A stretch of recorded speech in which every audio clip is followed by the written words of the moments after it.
If there is one thing in life we cannot avoid, it would be death.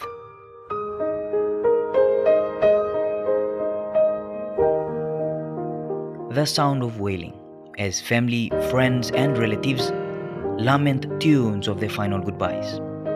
A send-off to a beloved loved one into eternal living. Bob Marley once said, "The greatness of a man is not in how much wealth he acquires, but in his integrity and his ability to affect those around him."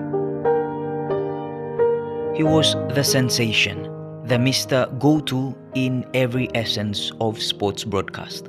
It's been 3 days of hectic competition here at the Mark Sapias was the voice, the face, the master of his trade. 4 men's and 4 women's pools. All expectations are with the bigger centres, Port Moresby and Ley, but the smaller associations are here to knock off the big boys. He was inserted into the early days of analog media, working with MTV and later the National Broadcasting Corporation as the executive producer for sports. It was in NBC where he worked alongside other great voices, the late Tom Allow, Ori Kenya, other senior NBC broadcasters, and Rod Pierce.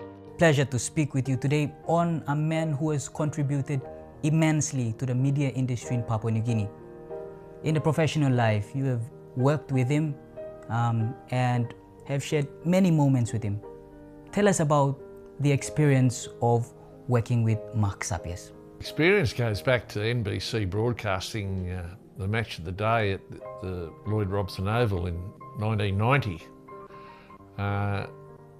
And that was good, that was enjoyable, but it got exciting when with the Winfield Sports Tonight developed in the mid-90s, 1995, where we did the match of the day and touched on many other sports. And Mark, of course, headed that up and was partly involved in the overall development of that and TV as a whole, because he initially was a news broadcaster.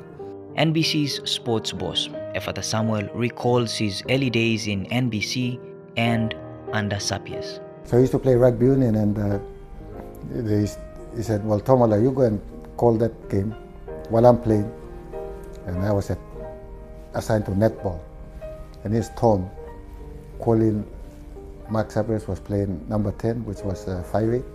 They call them fly halves now or something. And every time he passed the ball and he's telling these people to move forward, the people who pass the ball. And Tom would say, "Mark, you're supposed to run with the ball, don't just pass it around." And Tom, be careful, you'll be talking behind his back. If he hears this, you're going to be in big trouble. So those were the fun times. And then he went and he called the main game of the rugby union. And that's when he became, we all knew that he was a very good rugby caller. He could call any sport. Sapias was a man full of smiles. People who've come across him say not for once have they seen him angry. He loved his wife when he was young to his final breath. She loved him back, caring for him in times of sickness. His charisma and affection for his job was one thing he held at heart. If there was one thing special about Mark that you saw, what would it be? Yeah, good question. Certainly character. He was quite a witty, quite a funny man. But what impressed me the most, and still does, was his ability to confront the media job at hand and carry it out. In 1991, Mark Sapias called the then South Pacific Games on NBC Radio, which was heard right around the country and the Pacific. In 2015, the master was brought back to call the games. He did while he was still sick. In 1991, as we all know, he called the athletics as if though he had called it for many years. And he called the athletics that went into homes. People who heard him, felt as if though they were at the games, at the athletics field track. And then came up to 2015, he was quite ill. He was going through his illness. And because that's his passion in sports, we recalled him to Port Moresby, and he called athletics and rugby sevens and rugby nines.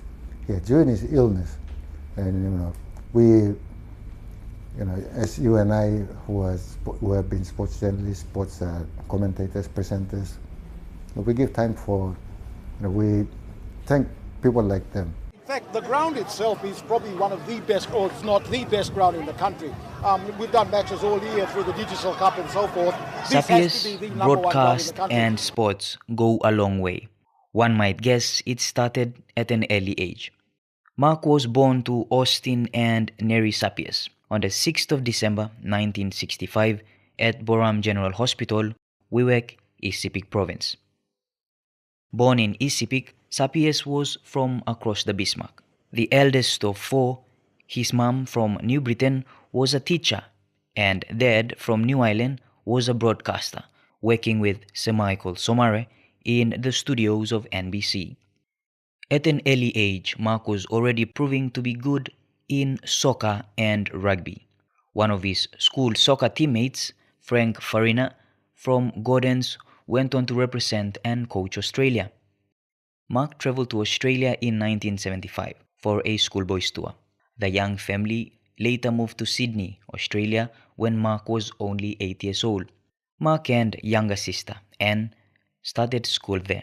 Mark again proved he was elusive when he was selected to represent New South Wales for the Trans-Tasman Shield Tour of New Zealand in 1977. So he represented Australia, let's say he was the first Papua New Guinean to represent Australia in a sport, regardless of what age division it was. The following year, he won 4 gold medals in the 100-meter hurdles, long jump and relay. His sporting career ended in 1982 when he had a serious knee injury. He diverted his skills to just calling games.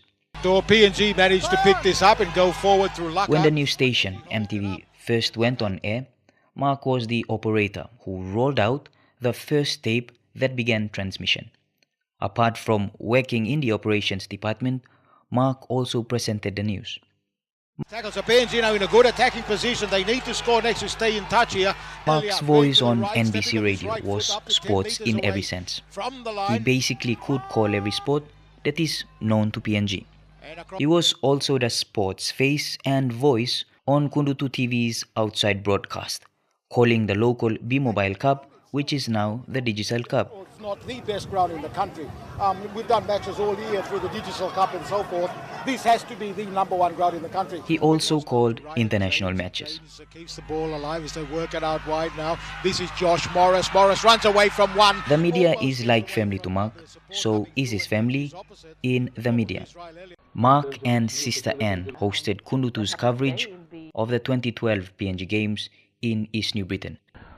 First up tonight, Anne? Yes, Mike, we have a very special guest. Mark Sapias was also involved in Master of Ceremony duties in various occasions. Mark felt ill in 2014. It was then that he knew he had a failing kidney. Seeking help, he went as far as Cairns. Mark had only made half a century when he was bowled out. He leaves behind wife Margaret and 4 children, Richard, Jaylee, Vanessa and Anthony, and his only grandson, Tristan Lee MIGAL.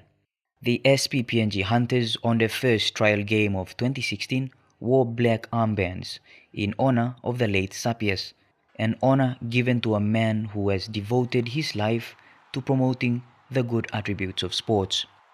His biggest legacy will be that he was a mentor to many. And there's many of the broadcasters and journalists now or media personalities that owe their development to Mark. And he was a unique person on that too. Not only had the talent to broadcast, but he had the talent to pass it on. Abraham Lincoln once said, "In the end, it's not the years in your life that counts, it's the life in your ears."